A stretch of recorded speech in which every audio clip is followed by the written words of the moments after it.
The Communist Manifesto, Rhetorical Analysis. Introduction.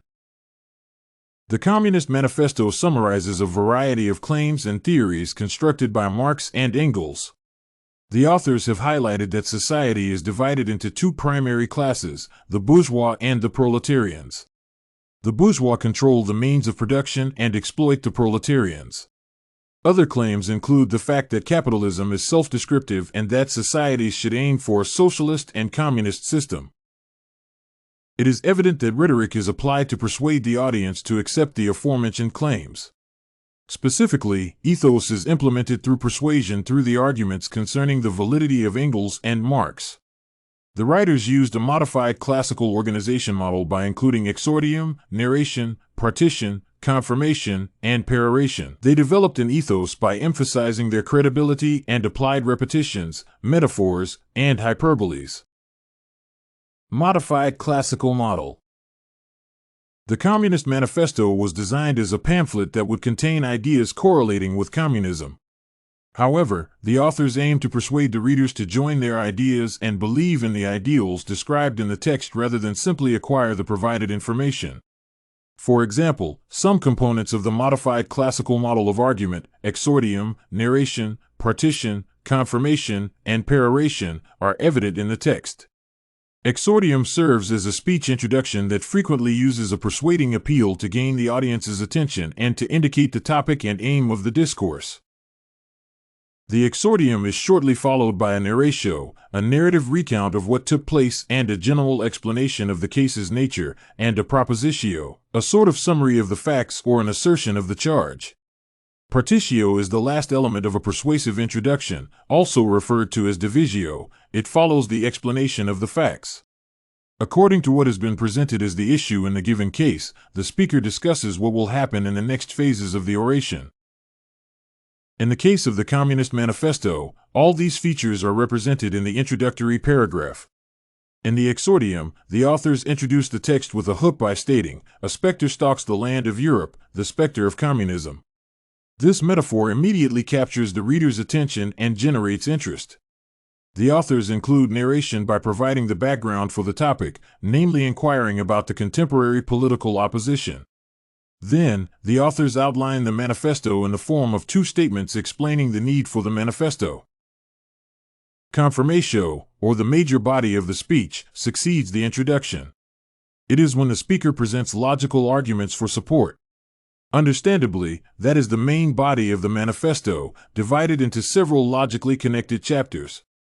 Last but not least, peroratio is present in the call to action, emphasizing the importance of a forcible overthrow of all social order up to now. Overall, this rhetorical structure has facilitated the establishment of a credible argument. Ethos. Above everything else, ethos, also often referred to as an ethical argument or appeal, is a persuasive argument or appeal used in classical rhetoric that is based on the speaker's or writer's character.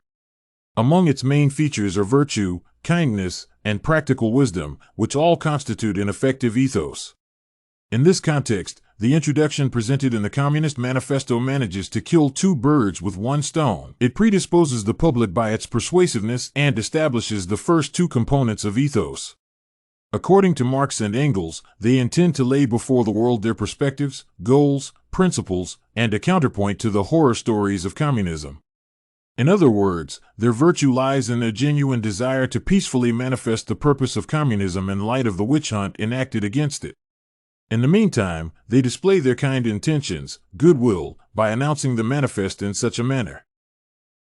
Consequently, in the confirmatio part of the manifest, they continuously display practical wisdom by showcasing their credibility in choosing the presented course of action. In other words, the aforementioned text contains rhetorical appeals that impact readers through the highlighting of the validity of the authors. The credibility of Marx, for example, is mentioned by Engels himself, who stated, "Marx, the man to whom the whole working class of Europe and America owes more than to anyone else."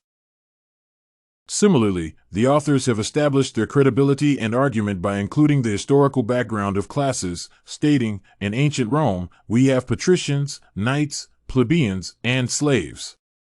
This way, Marx and Engels indicate the comprehensiveness of their evaluation, thus reassuring their potential stakeholders.